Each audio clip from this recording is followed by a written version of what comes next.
Oui, maman. Oui. Ok.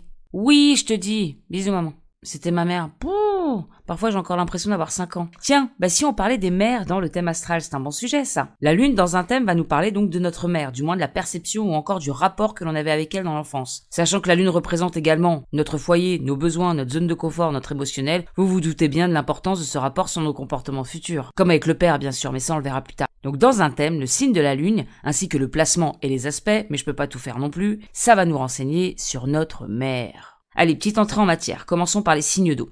En signe d'eau, notre mère sera plus gage de sécurité et de confort affectif, ces mêmes qualités pouvant aller jusqu'à une certaine emprise sur l'enfant, rendant difficile l'indépendance et la croissance de celui-ci. Mais mon chéri, tu vas tout de même pas déjà partir de la maison, tu n'as que 37 ans, tu as encore le temps enfin.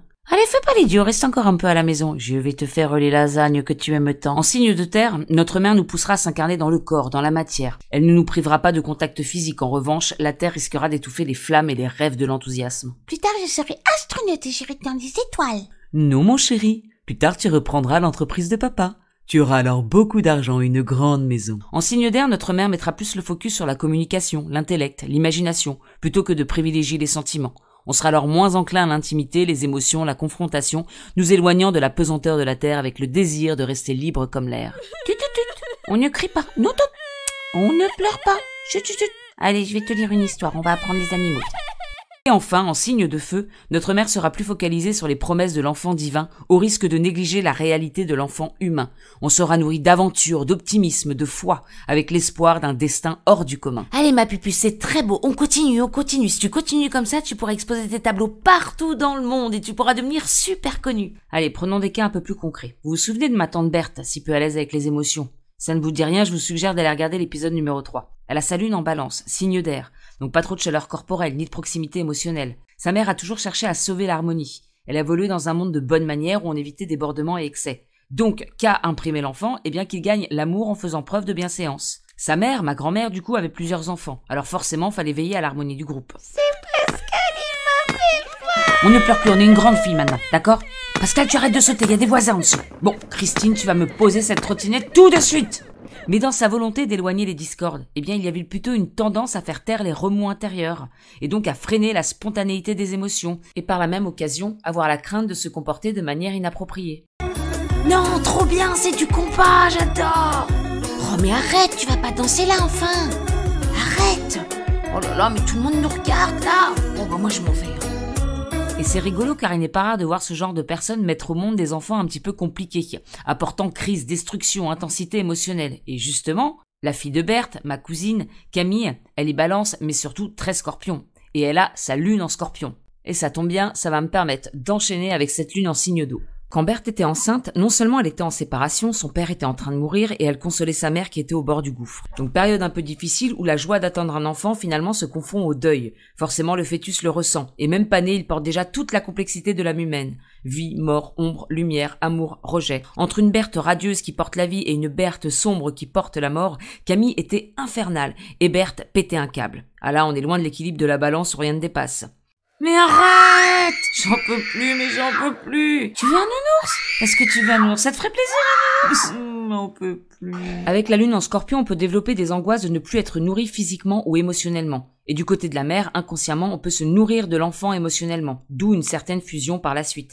Le souci, c'est que l'enfant répète les patterns qu'il a connus dans l'enfance. Du coup, en relation, Camille, c'est à la vie, à la mort. Elle a besoin de fusion, d'intensité, de drame, sinon c'est pas drôle, c'est trop plat. C'était ma cousine. Tu m'as trahi, je vais te tuer. Oh, Camille. Oh mon Dieu, mais qu'est-ce que j'ai fait? Pardonne-moi, je t'en prie, dis-moi que tu m'aimes. J'ai la tête qui tourne là, je me sens pas bien là. Alors bien sûr, dans une fratrie, tout le monde n'a pas la même lune, car on n'a pas tous le même rapport avec sa mère. Tenez bas, Bastien et Rudy par exemple. Bastien, c'est l'aîné. Ils ont la même mère et pourtant sa lune est en Lion, alors que son frère, sa lune est en Capricorne. Rien à voir. Signe de feu et signe de terre. Des années après la naissance du deuxième, le papa a eu un accident et est décédé. Bastien était déjà grand, mais pas Rudy. Bastien, lui, il a sa lune en Lion. Sa mère le considérait comme son œuvre personnelle, sa création, un chef-d'œuvre que la chair de sa chair. Ce qui participait d'ailleurs à sa propre valorisation. Mais regardez-moi, mon fils n'a peur de rien, c'est incroyable. Vous voyez, à son âge, il sait déjà nager. Enfin, je ne sais pas ce que ce sera plus tard, un professionnel de la natation ou encore peut-être un politique parce qu'il lit aussi. Bastien, sors de l'eau, viens leur montrer comment tu lis.